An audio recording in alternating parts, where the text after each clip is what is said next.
So the first of our customer speakers today are going to be Yvonne and Nick from Lufthansa. As Phil hinted at the beginning, there's a few of our customers that are really doing conversational AI at scale, and Lufthansa is one of those customers. And it's fair to say they're truly delighting their customers with what they've done. So I won't spoil any of their thunder by sharing any of their statistics, but please welcome to the stage Yvonne and Nick from Lufthansa.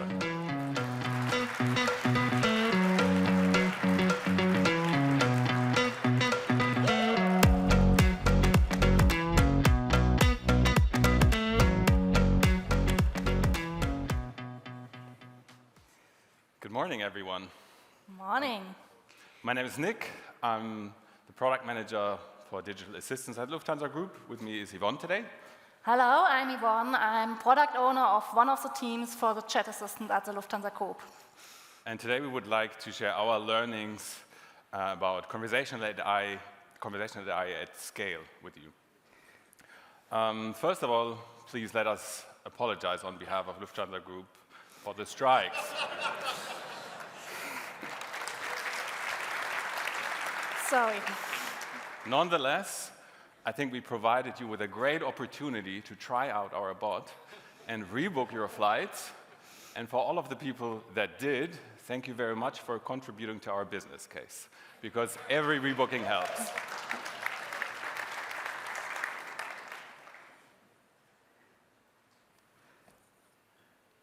So today we would like to take you through our year 2023 in 3 steps. First step is we would like to look at some facts and figures and why 2023 was quite special for us. Next, then, we will dive more into what exactly is it that we did in 2023 to bring up these numbers. And lastly, we would like to share some key learnings with you. And first, I'd like to dive into facts and figures. So it's fair to say that 2023 was our most successful year in conversational AI. We saw round about 10 million conversations, and we had days where we saw 260,000 conversations in one single day. And over the year, we had about 400,000 people that we only displayed flight alternatives to. On top of that, 120,000 that decided to rebook their flight using our chat assistant. 75,000 people decided to get a refund for their tickets. We added 4 new languages to one of our chat assistants. We added 1 new airline, and we integrated into a new channel. And the last 2 days, we hit some more all-time highs. So yesterday or the day before, we saw that there were 10,000 concurrent chats, or a little more than 10,000 concurrent chats, 7,200 messages per minute, and up to 100 requests per second. So that was part of our peak load. And we can tell you that can work out, yes, indeed.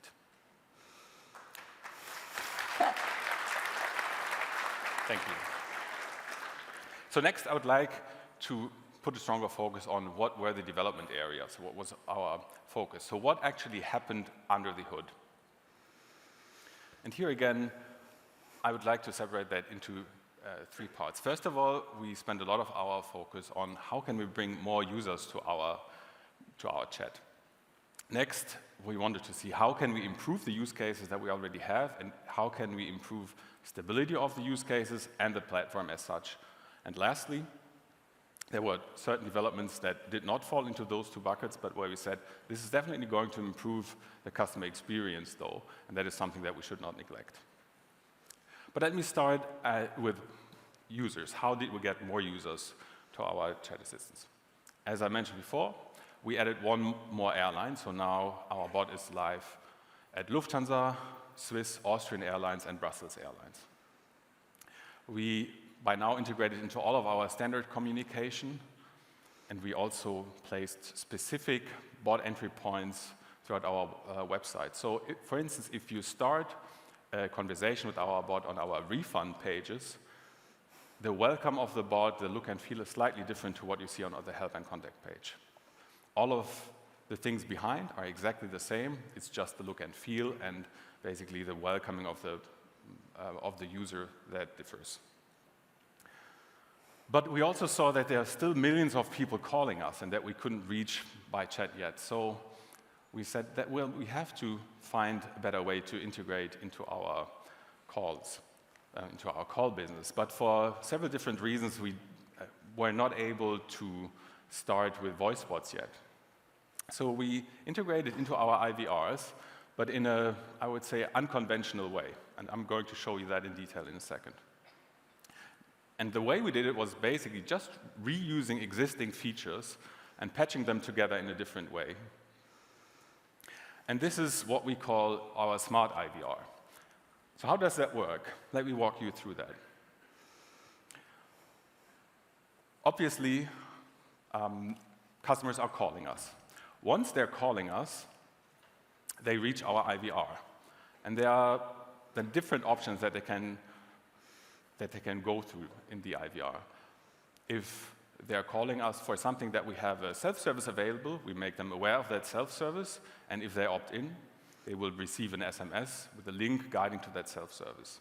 If they still decide that they would like to talk to an agent, we offer them the opportunity to identify themselves, and if they want to do that, they receive an SMS with a link that opens a Cognigy web chat, and through that web chat, they enter their booking data and their name. And then the magic happens. Well, first of all, based on that booking data, we know exactly what situation the customer is in. And if we see that there is the necessity that, for instance, the flight is taking off in the next couple of hours, we expedite the call. And then once the customer leaves a certain queue and talks to an agent, also the agent has all information required right at hand to start working on that case. And again, facts and figures. What did that mean for us? Well, last year we enriched roughly 500,000 calls with additional data. We expedited around about 10%, a little less than 10% of those calls. All of these calls that go through that step save roughly 30 seconds in AHT. And now we even decided to prioritize every call that goes through that, just to give a little extra to the customers that are willing to identify themselves before talking to an agent. But now let's have a look at all the things that we worked on, existing features that we try to make better. Anyone, can you guide us through that, please? Of course, thank you, Nick. We did a lot of features in the last year. Sometimes it's a small things that can really have a big impact. So we started to do a lot of UX improvements for our customers. That could start with even a wording on the starting page to do some expectation management. What can the bot do? What can the bot cannot do? We changed the visuals in the bot to make the most important information more clearer to the customers. But we also added a lot of more rebooking functionality because that's our major driver, our use case in the chat assistant. And we added payment. You can imagine adding payment to a bot has some hurdles because you need to have a lot of improvement when you're working with credit cards on this area. But we made it during the year, and now even if you want to rebook and it costs a little bit more, you can pay it in the same channel. You don't need to go to the website anymore. One of the big boosters for the chat assistant was implementing deep links. If you get this SMS or you're getting an email, we already know you, we know your booking code, why you need to add it again in the chat assistant. So we have a deep link transferring all the data, and the customer can directly start with their intent, what they want to do with their booking. So also we allowed that customers which are already logged in on the website, we know them. We know the name, greeting them with a name, and we know their upcoming flights. You don't need to enter your booking code anymore. We know what your next flight is. So that's really boosting the customer experience a lot. But we also take a look at the other side. We're also helping our ops guys, our operations a lot. So we stabilized the system, and we established that we have monitoring for all the parts in the chat assistant. Now we know if some touch point is not working anymore, if one part of the system is down, so the operations guys get all these red and green lights and can react on it very quickly. And as Nick mentioned, with Brussels, we also introduced more languages. So now we have French, Spanish, Dutch, and Italian. And we're using automation real-time translation to use this. So the customers can talk in their native language with a chat assistant. We also did a lot of improving the satisfaction rate of a chat assistant. Nothing is more disappointed when you say something to a bot and the bot says, sorry, I don't understand. So we're improving a lot of our frequently asked questions, that we're getting the intent better. We structure the intent handling to have it more fine, granular, to really answer the specific questions the customers had in the chat assistant. As I already said, we personalize the chat, so if you are logged in and we know you, we will get a greeting with your name. We know what your next flight is, so it's not you're just one of our customers, you're this specific customer. And we improved a lot with the handover. In case a chat assistant cannot help you anymore, you need to go to the human still. And then we're doing a handover to a live chat agent where you can continue in the same touch point, chatting with a real human agent, and we scale up the workforce here a lot. And we're helping also our agents by improving the environment that agents have. There are small little things like you have a border with a specific color around the pop-up, which the agent gets us initially, that you know, oh, this is a customer coming from Austrian, this is a customer coming from Lufthansa. The agent already know your status. The agent know directly, oh, there's a disruption for your flight, and it's in the next 2 hours, so that's an urgent case. All this information is at hand for our agents. And also, we included DeepL, auto translation, real-time translation, in this chat with the agents. So if you're outside, let's say, of a German call center working hours, you can still talk in German to the chat, and you get auto-translated with an English-speaking agent. But of course, we not only do that. We do a lot of AI things now, as we also heard from Phil in the presentation. This was a year of the AI is starting, and we added some Gen AI topics to the chat. We sometimes get really long inputs from our customers. They're nearly writing you a full letter, not only just a small sentence, they're really getting a lot of input. And this was always so very disappointing in the past for the customers, because then they get something, oh, that's a little bit too long for me. Can you really rephrase it?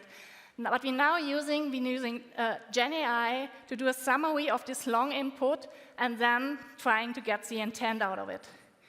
And that helps really great. The other thing is we asking Gen AI, do you know the intent? We didn't get it with our NLU. Do you have an idea what the customer wants?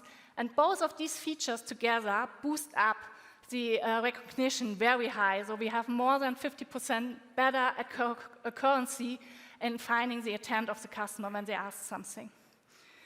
And also we started with doing more personalized text outputs in the chat assistant. So if you say, I'm a little bit worried, is my flight still flying tomorrow because there was announced a strike, we will say, I recognize you are a little bit concerned about your upcoming flight.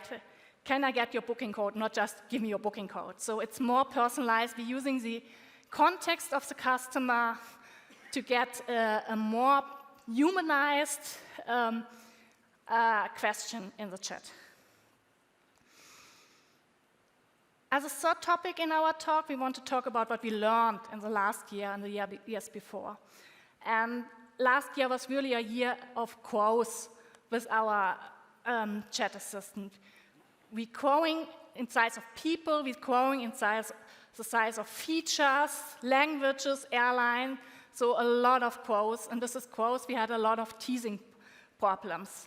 But we managed it, and one of our key learnings is we need to be clear about the deployment processes. Everybody in each of the teams need to know how it's working when there is a deployment time. But we also automated a lot of this with the deployment. So we have automatic tests running after a deployment so that we know really early on if there's a problem with a new release or not. And we, as I already mentioned, we add in a lot of monitoring processes, so we know if some part of the system is not working anymore, or if we reached 10,000 concurrent users, something like that. And also mentioned, small things really matter a lot. As Nick explains the smart IVR, we changed the text which invited the customer to go into this direction, to go into the smart IVR.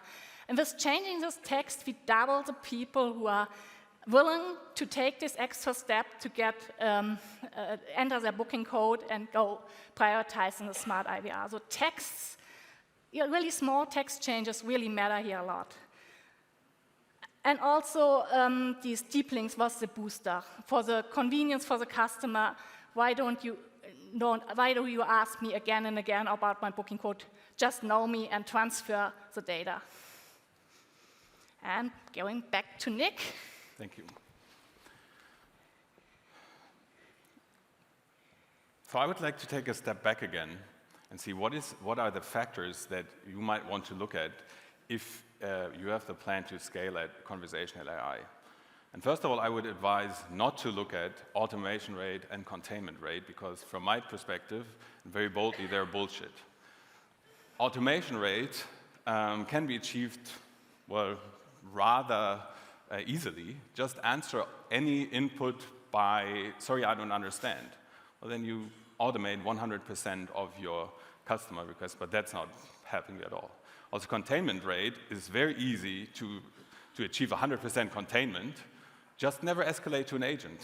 And then you have achieved 100% containment. Congratulations. But I think you have to look at different factors. And for us, there were three essential things, and those were the things that you saw earlier. Well, first of all, look at volume. Find a use case that drives volume, and then make people use it. The second factor is make it work. Make the stability, or create a high stability, and improve the existing use case. Make sure that it's really solving a problem. And lastly, make also customers come back. Create an experience that is better than on other channels. It might be more human than on other channels. It might be more pleasant. It might be easier than on other channels. That's for you to find out how you can shape that conversational experience. But from my perspective, you really need to have these three things in combination, otherwise it won't work. Imagine you take out volume. Then you have a bot that is working well and that customers love, but that doesn't reach enough scale to make your business case positive. Second of all, if you remove the solution rate, then you have a bot that many people use and that they like, but it's not solving a business problem. So why are you spending your money on that? And lastly, if you take away satisfaction, you have a bot that many people use, that works, but that nobody likes. So they're going to use it once, maybe, and that's it. So if you combine all of these three things, though, you can reach success at scale. And I would like to close with one rather, let's say, controversial thought, and that is, bots are not the answer to everything. In many cases, bots may even be unnecessary. We sat down and looked at our customer contact experience and saw that there's basically 5 points that all the customers have to go through if they talk to an agent that we need to optimize on. First of all, we have to know who is the customer and what is their booking details. Second is we have to understand why are they contacting us, because then the third step, we can advise them on, hey, for you and this particular case, there is a self-service at hand. Or there might be a better channel that you want to use. If they still decide to go with the manual contact, or if we cannot offer a self-service, we have to prepare the manual handling because we know it's going to end up with an agent in just a bit. And then ideally, once the case is handed over, we assist our agents during the manual handling. So from my perspective, at least 4 out of these 5 steps can be implemented pretty well without bots. So you'll have to figure out on what step do you want to focus on and how do you want to solve it. So the answer can be a bot. We just heard there's also good arguments for a bot. It can be more human-like, but the answer doesn't have to be a bot. The answer might even be our main value is going to be an agent assist. And I'm very curious to hear from our peers at Allianz in just a second what their thoughts is on an agent assist.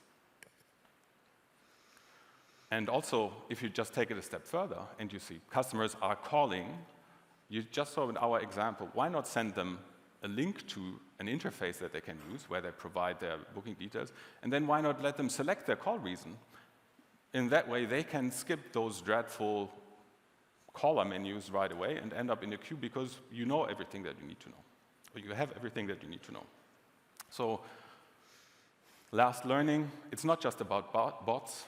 Contact center automation has a much wider focus. It goes way beyond that, and feel free to get a little creative and decide what of these areas you want to focus on. So we would like to wrap up. Today we showed you how our year 2023 looked like. You heard about our improvements that we worked on, and lastly, you heard about our key learnings. And last year, about around this time, we stood here and had to apologize for a certain announcement that you often had to hear throughout 2022 and before. Remember? Welcome to Lufthansa. Unfortunately, we are currently unable to take your call personally, as all incoming telephone lines are busy. Well, this year, you're much more likely to be able to serve yourself through our chat assistant, or you're likely to hear this instead. As your flight will depart in the next few hours, we will prioritize your call. And I hope you're with me. How much better is this? Thank you all.